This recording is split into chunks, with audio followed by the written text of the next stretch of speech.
out here in the quilting studio again today. Thanks for joining me. I like to give you some tips and tricks and techniques to help you to increase your skills in quilting and sewing. So let's see what we have up on the quilting bed today. Linda's quilt is right here, 55 inches by 66 inches. She sent this over and she said, just do something on it.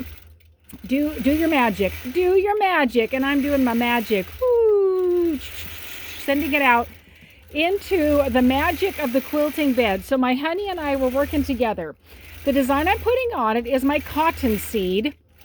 I'm doing that because the quilt itself to me looks very organized, and my cotton seed has that feel to me as well.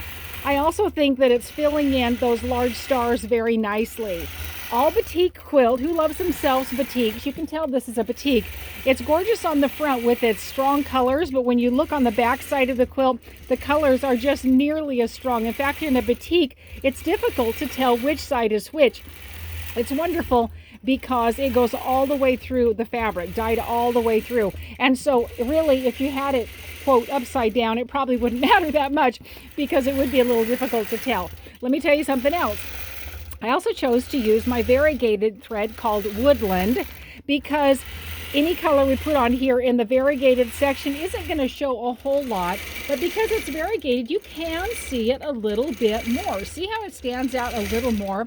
Because your eye is being caught by the darks and lights that are all around in the color of the thread, in addition to the colors of the batiks.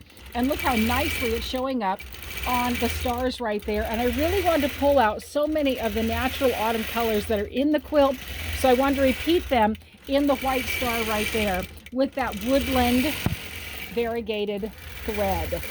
I've got a big selection of variegated thread, so if that's something you're interested in, let me know. I love using a variegated thread. I think it's beautiful. I almost always only use it on the front of the quilt. The backing of the quilt is almost like a linen, and I'm using on the back side of the quilt my sandstone, something to blend nicely with the back and something to blend nicely with the thread on the front. I rarely would use the variegated on both. There's a variety of reasons for that. The other thing that I want to talk to you about here is when you have white blocks, it is great to be sure, it's always great to be sure to trim your threads on the back side of your quilt before bringing it over to the quilting studio. But very specifically, if you have white blocks, it's quite important because when these threads get underneath of this white block right here, I'm going along quilting. I'm doing the best I can, friends. I look a lot, I trim a lot, I check a lot, I move a lot, I secure a lot. But really, we've got quite a few stars here. I'm doing the best I can to be checking underneath your quilt. So if you've gone through and trimmed those threads, when it comes time to coming up on here on the quilting bed, we're going to have a lot better luck in not having those threads hiding underneath here and showing through. Secondly, let's look at that pressing job on the back. Very nicely done. The better you press on the back, the better it's going to be on the front. And don't just press the back of the quilt. You need to turn it over and press the front as well, because you could have a big turn of cloth right here with a big lip, and that is going to be causing a fold in the quilt, and my little honey can go right over it and stitch that in, and oh my golly, we don't want that happening if we can help it. So be sure to press the front as well. What do you have? Bring it over here to the quilting studio.